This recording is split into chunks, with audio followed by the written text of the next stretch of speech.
Bonjour à tous, voici le tuto Scoopit tant attendu. Alors pour commencer, je vous répète ce que je vous ai indiqué en cours, c'est qu'il est essentiel de pouvoir installer l'extension Scoopit qui est ici en haut de l'écran. Alors comment installer cette extension? C'est très simple, en se rendant sur le Web Store, en choisissant extension et vous renseignez Scoopit.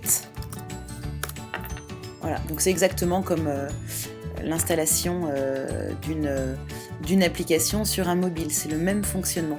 Donc l'extension est ici, bon elle est déjà installée, mais vous allez avoir ajouté à Chrome, donc il suffit de l'installer à ce niveau-là. L'extension Scoopit n'est pas obligatoire, indispensable, mais elle va vous faciliter grandement la vie. On peut s'en passer. Alors comment s'en passer? Imaginons que vous vouliez scooper cet article. Vous avez la possibilité de copier son URL. Vous retournez dans votre compte Scoopit. Là, vous faites New Scoop et vous copiez l'URL.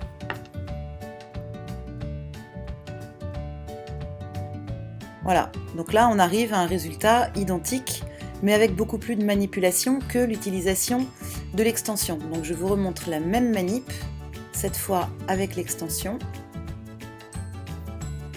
Donc nous voilà sur le même article. La façon la plus évidente et la plus simple, c'est d'utiliser cette extension. Donc une fois que vous êtes sur l'article que vous voulez scooper, vous cliquez sur It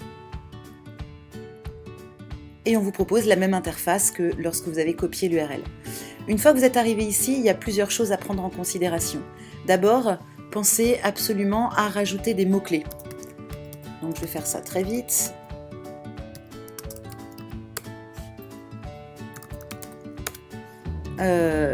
NG.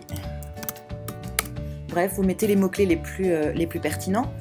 Deuxièmement, vous vérifiez que l'image qu'on vous propose est l'image la plus intéressante pour illustrer votre article. Bon, en l'occurrence, on vous propose soit le petit chien là qui ne nous intéresse pas, soit cette image-là.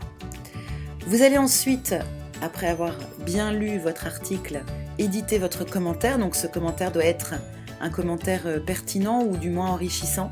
Ça peut être un résumé, ça peut être un teaser, ça peut être l'idée principale. Peu importe, l'important c'est vraiment d'apporter un contenu supplémentaire. Bon, là, comme en classe, je vais rester sur un commentaire qui n'a aucune valeur ajoutée, mais c'est juste pour l'exemple. Après, vous allez choisir le réseau sur lequel vous voulez diffuser votre article. Pour l'exemple toujours, je vais rester sur Twitter.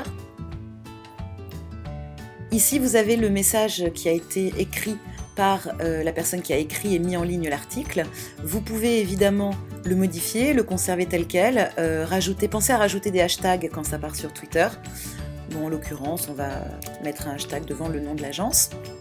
Donc on a décidé de poster ça sur Twitter. On a bien mis notre commentaire, nos tags. Deux dernières choses à vérifier. La première, c'est que votre article soit rangé dans votre bon topic.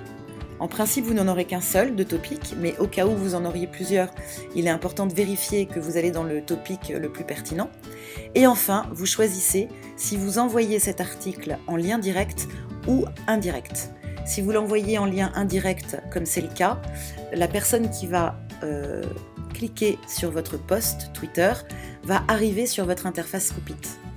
Alors que si vous utilisez un lien direct, la personne qui va cliquer sur votre interface, sur votre post Twitter, arrivera directement sur le site de French Web, qui est le site qui a édité cet article. Donc je vous propose de faire l'essai et on publie. Voilà, l'article est publié.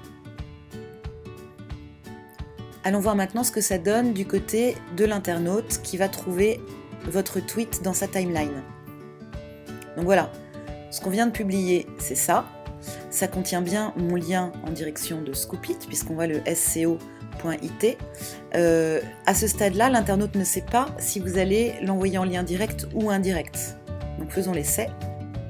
Et là, on s'aperçoit qu'on arrive sur Scoopit, parce qu'on avait coché lien indirect.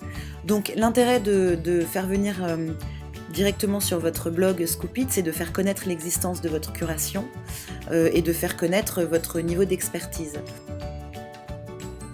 L'inconvénient, c'est de forcer l'internaute à faire un clic supplémentaire pour accéder au contenu.